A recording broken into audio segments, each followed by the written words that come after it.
दोस्तों मैं अब जो बोलने वाला हूँ बिल्कुल सिंपल लैंग्वेज में समझिएगा, ताकि आपको स्पष्ट समझ में आए कि आखिर हो क्या रहा है। आखिर प्रधानमंत्री जो है हमारे, वो ऐसा क्यों बोल रहे हैं कि हम लोगों को कम सोना खरीदना चाहिए या गाड़ी से हम लोग ना घूमें और पेट्रोल को बचाएं, ऐसा वो क्यों बोल रहे हैं, ये समझना बहुत ज़रूरी है।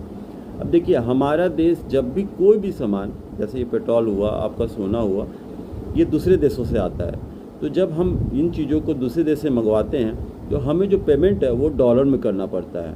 अब देखिए, डॉलर के मुकाबले जो भारत है का जो रुपया है वो पहले से बहुत कमज़ोर है, करीब 90 से ऊपर, अभी तो 94-95 रुपये चल रहा है। अब जितना डॉलर में हम लोग को पेमेंट बाहर भेजना पड़ता है इन चीज़ों को ख़रीदने के लिए, उतना हमारा जो रुपया है वो कमज़ोर होता जाता है, यानी कि और उसके डॉलर के मुकाबले और महंगा होता जाता है। और ये अभी इसकी संभावना और बढ़ रही है, इसलिए प्रधानमंत्री बोल रहे हैं कि इन चीज़ों को कम उपयोग में लाएं। अब देखिए, ये तो एक पहलू है। दूसरा पहलू समझिएगा, विशेषकर जो आपके नॉर्थ इंडियंस है, हम बिहार, यूपी, झारखंड, इस तरह के जितने हिंदी स्पीकिंग जो स्टेट्स हैं, क्योंकि साउथ वाले इन चीज़ों को समझ चुके हैं, वो कैसे मैं अभी बताने वाला हूँ। लेकिन इन स्टेट्स में जो हमारे जो हिंदी स्पीकिंग स्टेट्स हैं, विशेषकर बिहार, यूपी, झारखंड, इन लोगों को ये चीज़ समझना बहुत ज़रूरी है और हम लोग बहुत बड़ा बदलाव ला सकते हैं। हम इंपोर्ट छोड़ दीजिए, जो आपको प्रधानमंत्री बोल रहे हैं कि हम इंपोर्ट ना करें, इसको हम लोग साइड करते हैं। दूसरा पहलू समझते हैं कि हमें एक्सपोर्ट को बढ़ावा देना चाहिए, यानी कि हम जितना सामान, भारत का सामान को दूसरे देशों में भेजेंगे, उतना हमारा जो करेंसी इंडियन रुपीज़ है वो मजबूत होगा। ये बहुत ज़्यादा ज़रूरी है कि हम एक्सपोर्ट को बढ़ावा दें।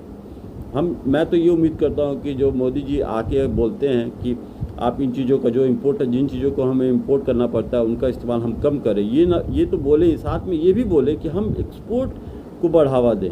हमारा देश जो है एग्रीकल्चरल कंट्री है। याद रखिए कि हमारा जो मजबूती है, हम में जो क्षमता है करने की, वो बहुत देशों के पास नहीं है।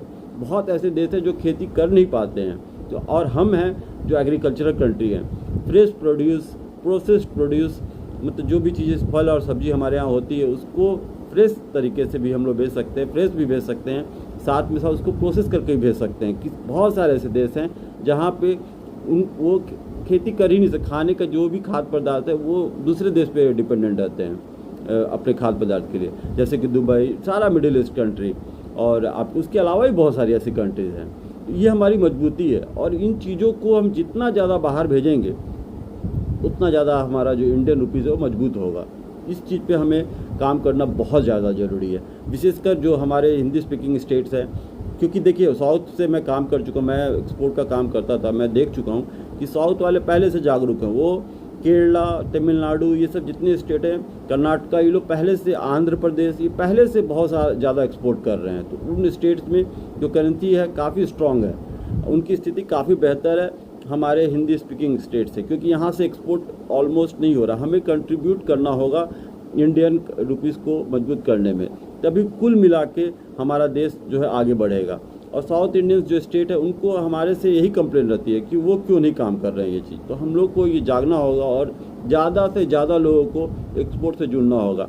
हम लोगों को, जो हमारी सरकार है, उनको ये बोलना होगा कि ज़्यादा से ज़्यादा एयरपोर्ट खोलें। ज़रूरी नहीं कि सी पोर्ट से ही हो। अब जो है, अब एयरपोर्ट, बाई एयर भी बहुत सारी चीज़ें एक्सपोर्ट होती हैं, विशेषकर जो एग्रीकल्चर फ्रेश प्रोड्यूस जो है वो सुरक्षित तरीके से सभी देशों में पहुँचे, उसके लिए बाई एयर ही यूज़ होता है। बाई एयर ही सब लोग इस्तेमाल करते हैं, फ़्लाइट से ही भेजते हैं।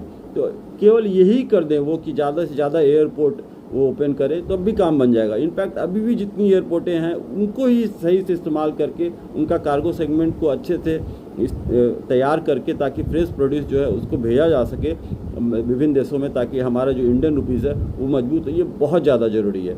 तो हम लोग को इस चीज़ को लेके बहुत ज़्यादा जागरूक होना होगा, तभी हम लोग आगे बढ़ पाएंगे। विशेषकर बिहार, यूपी, झारखंड और बाकी हिंदी स्पीकिंग स्टेट, हम लोग को बहुत काम करना ज़रूरी है और इसमें हम लोग को कंट्रीब्यूट करना होगा, हम लोग को देश को मजबूत बनाने में। और ये तभी हम लोग कर सकते हैं जब हम लोग अपने फ्रेश प्रोड्यूस को बाहर एक्सपोर्ट करें। मेरी जितनी समझ थी, मैं आप लोगों को इस वीडियो के थ्रू समझाने की कोशिश किया हूँ। अब कुछ भी डाउट हो तो प्लीज़ मुझे कमेंट कीजिएगा, केवल पॉजिटिव कमेंट्स कीजिएगा, नेगेटिव कमेंट्स मैं पढ़ूंगा नहीं। और पॉजिटिव कमेंट्स कर रहे हैं, कुछ समझने में दिक्कत हो रही है तो मुझे ज़रूर बताइएगा। मैं अपनी समझ जितनी है उसके थ्रू आपको ज़रूर समझाने की कोशिश करूँगा। अभी के लिए थैंक यू। और मैं उम्मीद करता हूँ कि हम आपको मेरी बात समझ में आई होगी और आप एक्सपोर्ट पे अब ज़्यादा ध्यान देंगे। एक्सपोर्ट पे जहाँ ज़्यादा ध्यान जाएगा, ज़्यादा से ज़्यादा चीज़ें हम बाहर भेजेंगे, उतना हमारा जो इंडियन रुपीज़ है वो मजबूत होगा। तो हमें इस पे ज़्यादा काम करना चाहिए, बल्कि इस पे नहीं कि हमें जो ज़रूरत की चीज़ें उसको कम करनी चाहिए। बचत से ज़्यादा ज़रूरी है कमाना, और वो तब होगा जब हम यहाँ की चीज़ें बाहर भेजेंगे। बस अभी के लिए इतना ही। इसी तरह की और भी वीडियोज़ लेके मैं आगे आता रहूँगा। Thank you.